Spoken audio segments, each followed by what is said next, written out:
Continuamos, es miércoles y recibo con mucho gusto en el estudio al señor Francisco Ávila. Muy buenas noches, bienvenido. Como todos los miércoles, un gusto. Los miércoles, así igualmente, es. Muchas gracias. Bueno, el tema de esta semana propiamente, y creo que por algunos días más. Y a lo mejor algunas semanas adicionales. Sí, es la solicitud que hace el presidente Andrés Manuel López Obrador al gobierno, bueno, a la corona española y al Vaticano, de que pidan perdón por la conquista.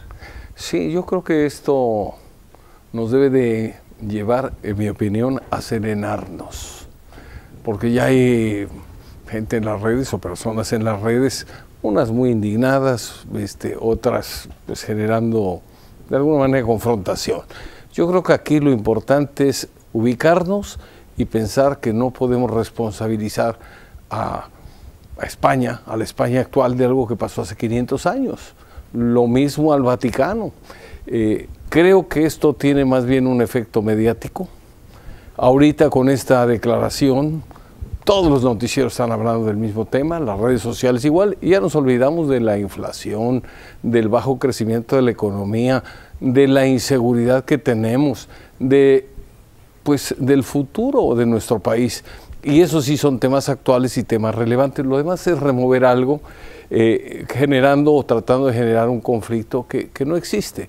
Ya hubo en 1836 un tratado de paz entre España y México, donde ambos países se otorgaron el perdón y el olvido. O sea, no tiene caso remover algo más. ¿Qué opinión tiene usted de la respuesta del gobierno español? Bueno, pues obviamente tiene que defenderse, pero eso que está fuera de nuestro alcance en cuanto a definir si, en mi opinión, si está bien o está mal. Más bien creo que debemos enfocarnos a lo real, a lo que sí podemos comentar, porque de alguna manera nos consta aquí en México. Hay una gran relación, ha habido una gran relación de afecto, de amistad entre España y México. México en la colonia se llamó la Nueva España. Quiere decir esto que era el país, uno de los países o de las colonias preferidas de la metrópoli. Eso por un lado, y por otro lado, pues obviamente ahí está la leyenda negra de los crímenes, de las vejaciones que sufrieron los indígenas, etcétera. A lo mejor hubo casos que así se dieron. Sin embargo, se nos olvida lo positivo. De España llega el idioma, de España llega la religión, de España llega la cultura, de España llega el derecho romano. España fue el conducto para que llegara parte de la cultura árabe. No olvidemos que los españoles, o España concretamente, estuvo dominado 800 años por los árabes.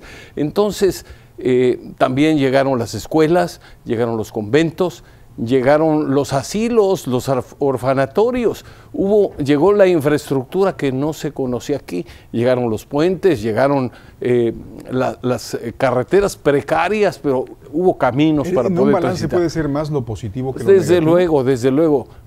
Creo que esa declaración tuvo, por eso decía, un efecto mayormente mediático que real.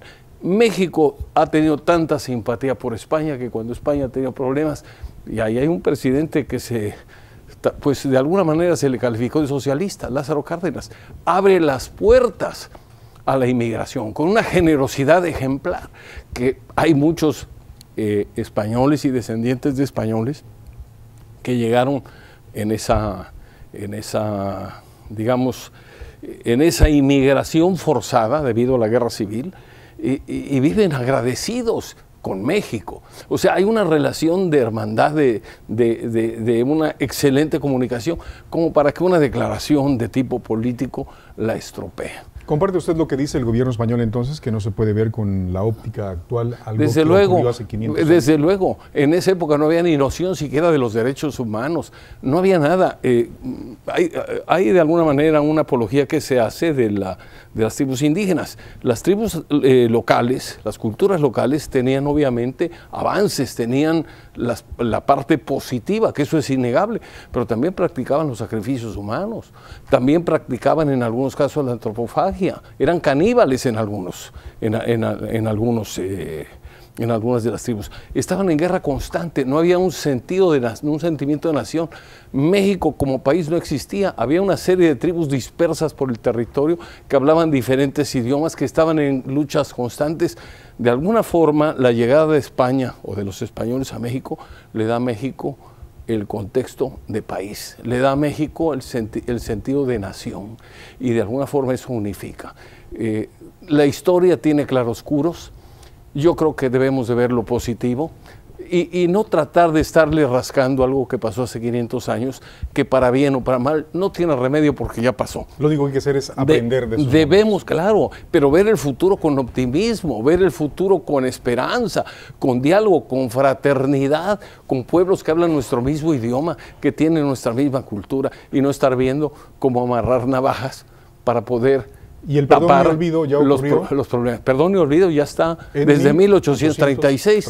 El tratado firmado por los representantes de México y de España, Calatrava por parte de España y Santa María por parte de México. Como siempre, muchas gracias. Gracias. Muy buenas noches. Un gusto. Vamos a una pausa, regresamos.